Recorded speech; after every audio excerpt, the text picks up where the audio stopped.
On veut vivre tellement de choses dans la vie qu'on peut souvent ignorer et négliger la qualité de ce qu'on vit réellement.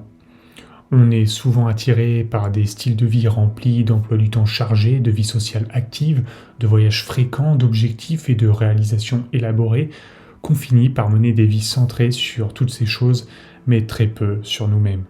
La vie trépidante, excitante, nous est présentée par la culture dans les films, les émissions, les nouvelles, les livres à succès, les médias et les réseaux sociaux. Pour une grande partie du monde moderne, l'idéal de cette vie est transfusé dans le sang.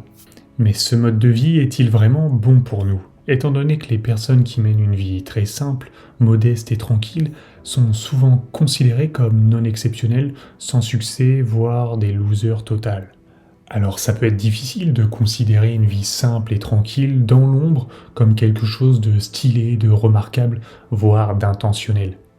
Mais en vérité, pour au moins une partie d'entre nous, ce type de vie est en fait un effort rédempteur qui témoigne d'une discipline et d'une sagesse immense.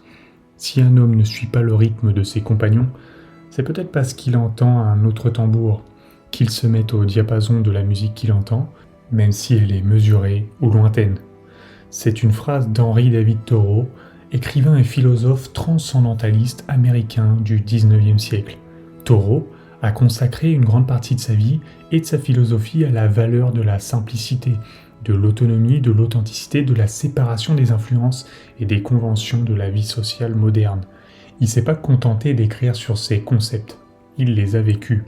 Après avoir évité les parcours professionnels habituels et s'être lié d'amitié avec le père fondateur du mouvement philosophique transcendentaliste, Ralph Waldo Emerson, pendant des années, Thoreau a vécu seul dans une cabane au milieu des bois sur une parcelle de terrain appartenant à Emerson.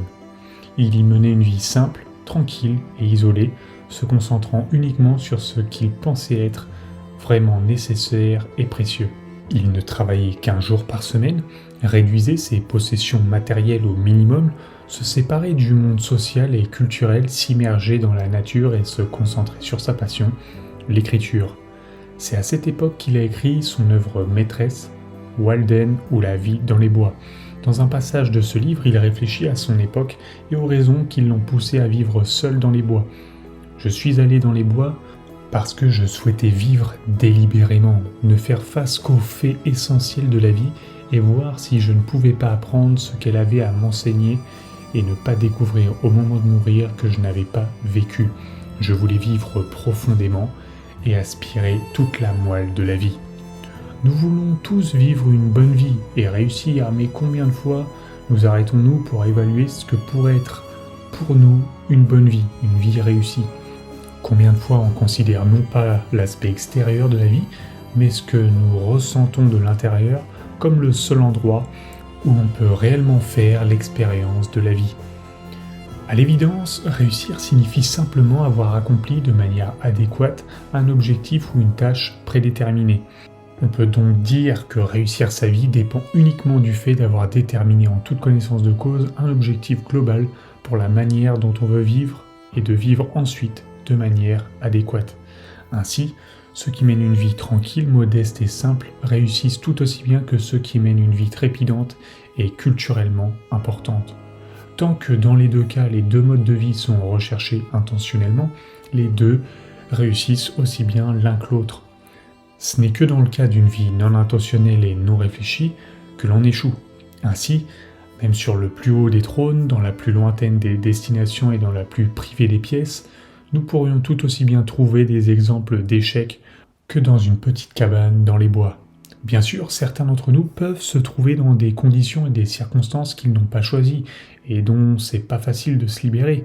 Des conditions qui s'accompagnent de contraintes financières, mentales ou de santé et de responsabilités qui exigent des modes de vie que nous ne préférons peut-être pas. Et bien sûr, beaucoup d'entre nous préfèrent une vie active, frénétique et matérielle.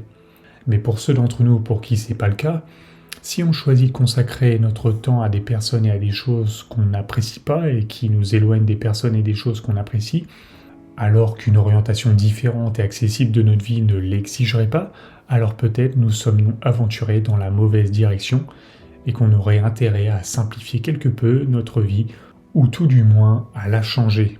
Inévitablement, on doit tous consacrer une partie de notre vie à des personnes, à des choses et des tâches que on ne veut pas forcément. La question essentielle qu'on doit se poser lorsqu'on le peut est la suivante. Combien, pourquoi et pourquoi? Nous savons tous que le temps est la seule denrée qui ne peut être gagnée ou rachetée lorsqu'elle est perdue.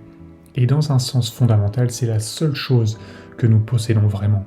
Pourtant, il nous arrive de l'échanger au hasard pour des raisons auxquelles on ne pense pas forcément. On ne laisserait jamais quelqu'un prendre notre argent, notre voiture ou n'importe laquelle de nos affaires.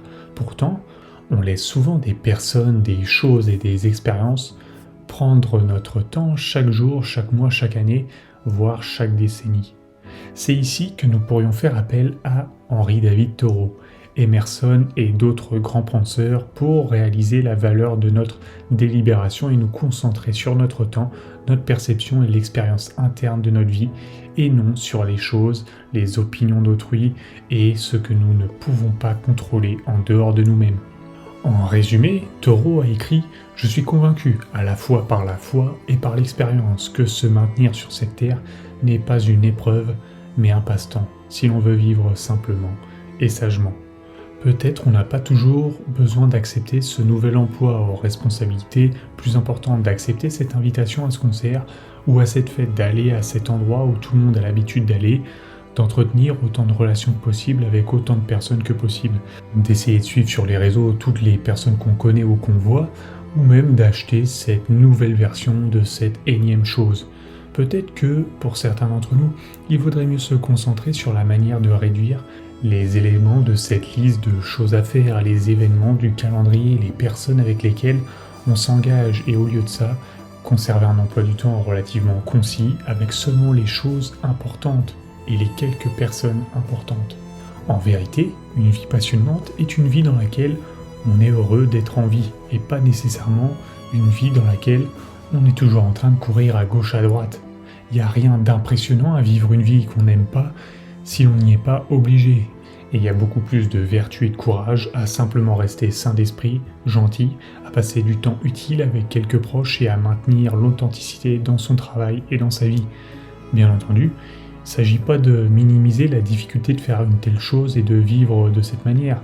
Nager à contre-courant des conventions sociales, des attentes personnelles et culturelles à l'égard de ce qu'on fait actuellement, c'est comme essayer de revenir sur le rivage alors que la force du courant de l'océan vous entraîne de plus en plus loin vers le large. De plus, l'ambiguïté de ce que nous voulons réellement et de ce qui est réellement bon pour nous est toujours présente. La tentation de se décharger de ses responsabilités en se laissant porter par le courant et en vivant comme les autres, en définissant le succès et l'excitation comme les autres le définissent, est présente dans chaque message sur les réseaux sociaux et dans chaque rencontre où on se demande « Et toi, tu fais quoi dans la vie ?» Mais pour reprendre les mots de Thoreau, plutôt que l'amour, l'argent ou la célébrité, donnez-moi la vérité. Pour trouver des vérités et des valeurs, Thoreau s'est tourné vers la nature, l'indépendance et une vie simple. Mais on peut dire que l'endroit où on regarde est peut-être bien moins important que la raison pour laquelle on regarde et où on regarde. C'est dans la réflexion de Thoreau qu'on devrait puiser notre inspiration et pas nécessairement son mode de vie. Une vie réussie n'est pas une vie remplie de réunions importantes, de vies sociales actives, de richesses ou de célébrités, mais elle n'est pas non plus une vie réduite à sa forme la plus basique, remplie principalement de temps libre et de loisirs. Une vie réussie est simplement une vie consciente, faite d'authenticité, d'autonomie et d'adaptation continue à ce que nous sommes et à la façon dont nous voulons vivre. En fin de compte, la seule honte d'échouer dans la vie est de ne pas réussir à vivre comme on le souhaite, du mieux qu'on peut.